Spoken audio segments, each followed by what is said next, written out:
Ah, here I is again. Yeah, the cicadas are getting loud. I mean, listen to that shit. Yeah, they're a little bit late and loud. But this isn't the big year. Big year is not for a couple of years. But it's apparently a lot of them right in these trees here. Yeah, but there'll be even a lot more on the big year. Well, anyway, I have to go look over there and see. This visitor seem really loud. Anyway, Professor Anton. Yeah, I made a video lamenting almost the debate video, which I thought was quite funny. He seemed kind of depressed and down about it. And I didn't get the whole tone, but whatever. But yeah, when I played the video a second time, just as I was going to take some notes, it really was quite insulting. I didn't realize. Silly me. Which is okay. I don't have much good to say about him either. As a philosopher, as an intellectual, even as an individual human being, yeah, I don't like him much. But yeah, okay, we get along, but that's it. We don't really have any respect for each other. And that becomes obvious, I guess, in this,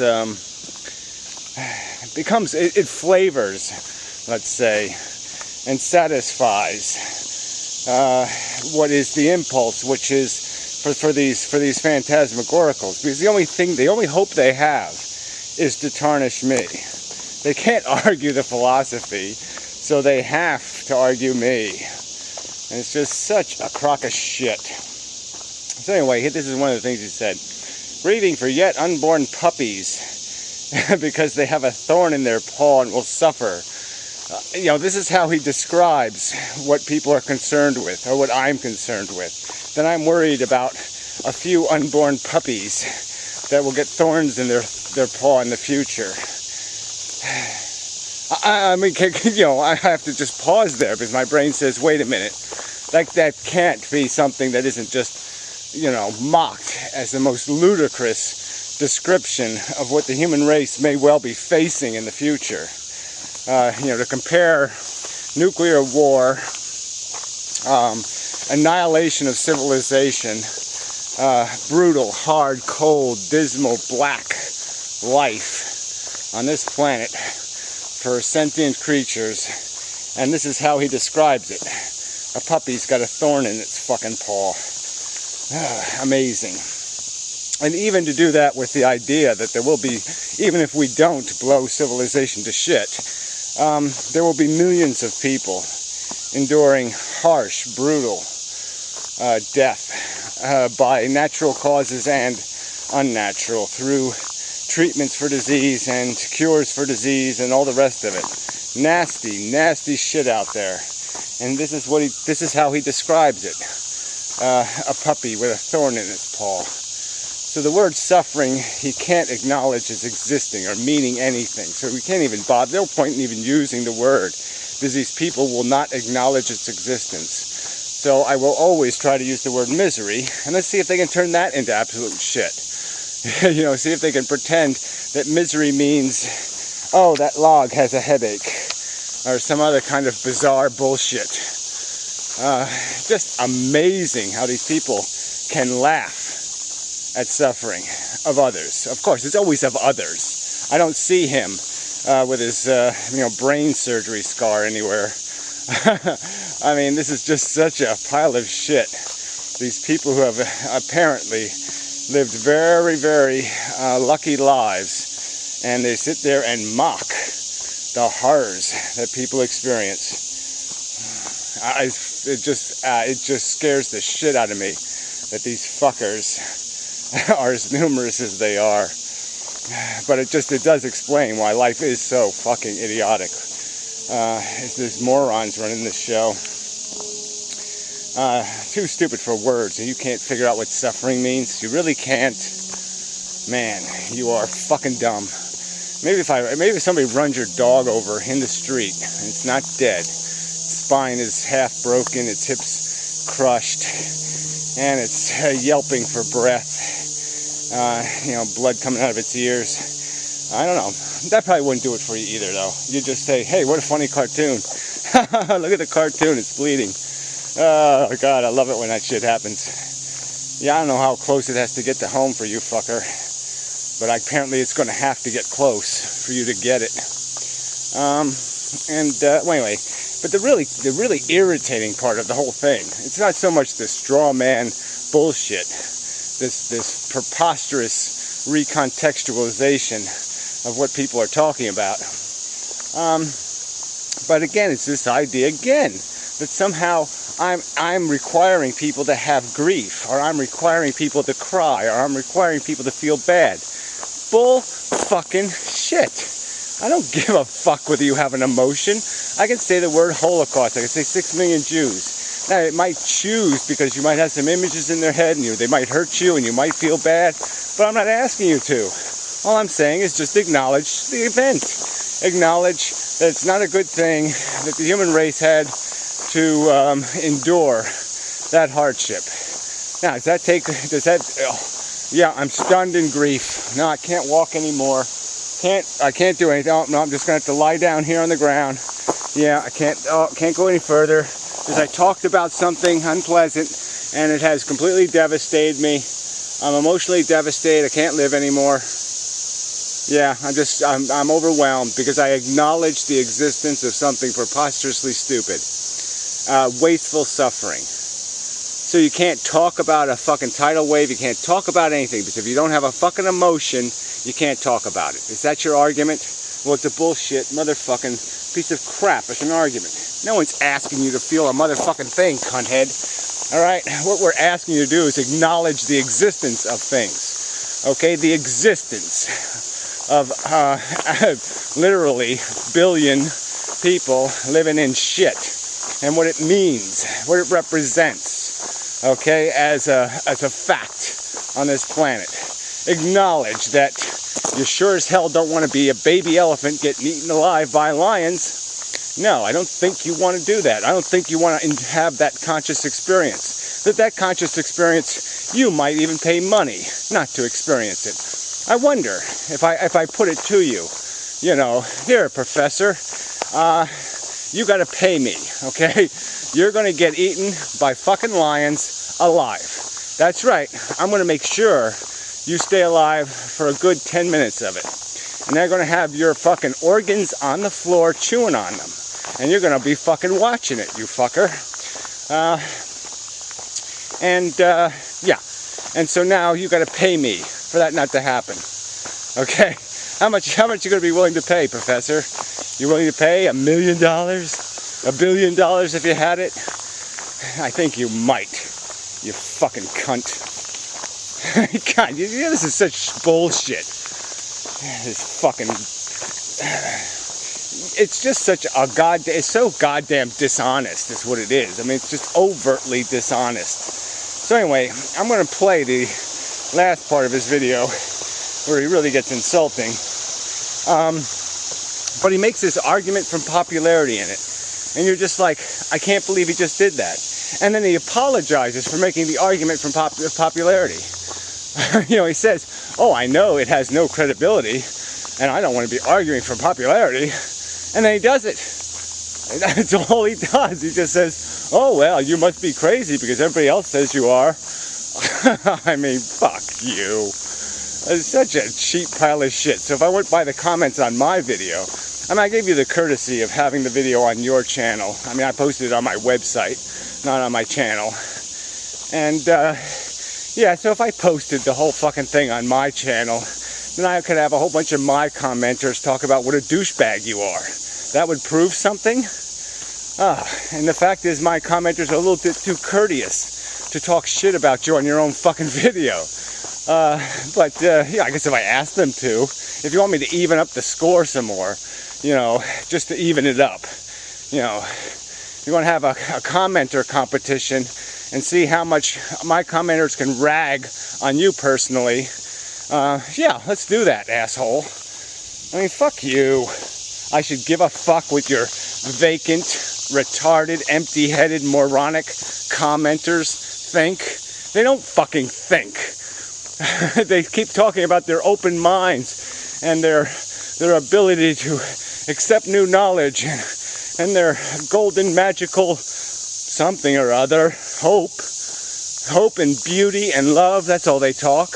A bunch of absolute fucking crap, right? And I'm supposed to be impressed by that? I'm supposed to be daunted in some way? I'm supposed to say, oh, I better stop and think. That guy said beauty. Ooh, I don't have any way of explaining beauty. Yeah, right. Well, guess what? Beauty's right in between horny, hungry, let's see, what else? And ego. Yeah, put those three words and you can pretty much surround beauty. All right? It's surrounded by bullshit. It is bullshit. It's right at the core of the bullshit. And the same for your little love word. What the fuck is that shit? You keep using it like it means something. What the fuck does that mean? Oh, shit. Yeah, really. Yeah, it's like how people love their God. Idol worshippers. Anyway. Alright. Let's see. Okay, so yeah, it really does come down to this argument that somehow I'm arguing that comfort or feeling good. Somehow he's arguing, I'm saying it's absolutely nothing. And I'm not. I mean, the truth is, though, it's almost nothing. Okay, it certainly isn't something big enough to take care of the huge, big, giant suffering thing that you keep talking about like it's a thorn in a puppy's paw. That's the joke here. You're accusing me of minimizing something when you can't find a better example of suffering in the world than a fucking puppy with a thorn in its fucking paw. I mean, it's laughably, what would you use? What word you use? Accuse me of something, but it's inconsistent and hypocritical. Duplicitous, that's all that is. That's just grotesque duplicity to be able to rationally think you can get away with that. Oh yeah, I'll define suffering as thorn in puppy paw. Try again. Yeah, I mean, not even fucking close to an argument. But anyway, yeah, the point is the argument can be made that most gratifications are in fact made out of the removal of negatives. You feel inferior. So you beat the shit out of a 5-year-old and then you get gratified and feel all superior now because you beat the shit out of something weaker than you. Yeah, that's how it works. You get a negative emotion, a negative tension, a negative burden, a worry, a frustration, an irritation, and they are relieved through these mechanisms of bullshit. These little glory moments when you climb the mountain and think your penis is an inch longer, when in fact it's been frozen off and you fail dismally, asshole.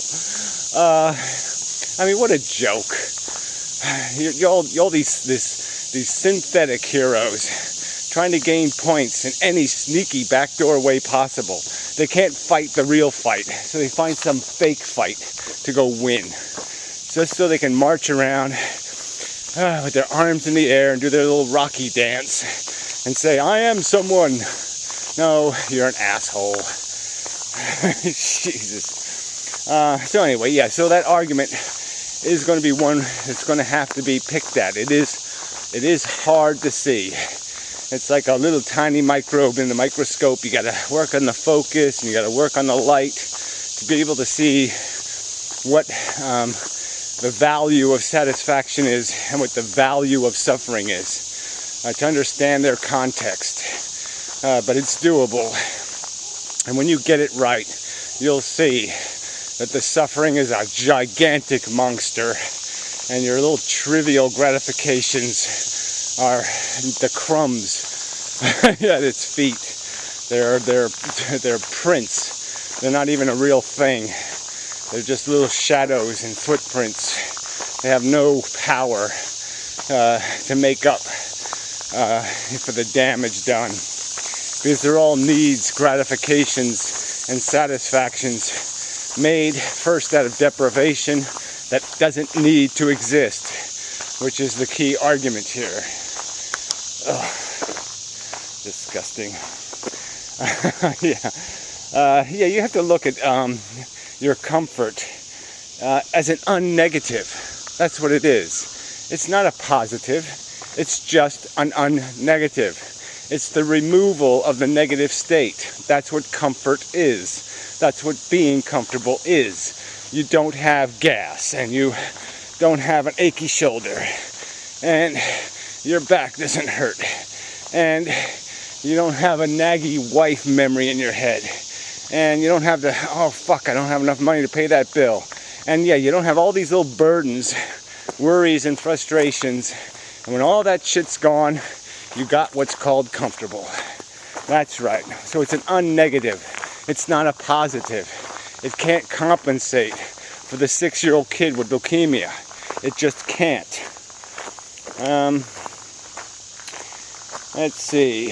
Your commenters are idiots. Yeah, wow, don't even need to write that one down. DNA, desire, game. Yeah, the game nature of life. That's something you people really got to just deal with. That's the whole thing here. What's the description? You know, some asshole. One of those asshole comments. I should read the comments, but it's just so many of them, and the screen names are so obtuse. But yeah, he said something about looking in versus looking out.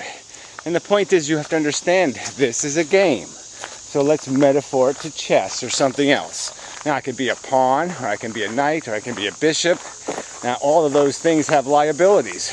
I don't want to be just expendable at somebody else's, you know, the bishop or the king or the queen's desire. But at the same time, I don't want to be manipulating some pawn into jeopardy either. I don't want to exploit. I don't want to kill. I don't want to create mayhem. But if I don't, I get flipped down and a new piece pops up because the game goes on. So you have to play the game as something. You have to choose your position in the game. And the game will just keep replacing us as we're wiped out or destroyed. No matter what we do, it'll pop a new piece back into the game because that's what the game does. But the game doesn't change. It just keeps playing the same bullshit. It keeps eating pawns, gratifying bishops until they get backstabbed by their queen. And that's all that's happening here. It's a huge amount of consumption for nothing to be gained. There's nothing the game is doing. There's no one even playing the game. Just a mechanical process, the gameplay. So what the fuck is the glorification in that? Where's the stoic majesty in accepting your role as a completely replaceable cog in a pointless game, pointlessly playing forever, that comes at this preposterous price of a huge amount of suffering and misery? Not just puppies with little thorns in their paw. Oh, anyway. So, yeah, really a bad video, Professor. But it's okay. Like I said, I throw my snarkyisms at you. I think you're just a used car salesman, basically, at heart. I believe you are so self-obsessed that you can't feel for anything else. That you really are an insensitive piece of shit.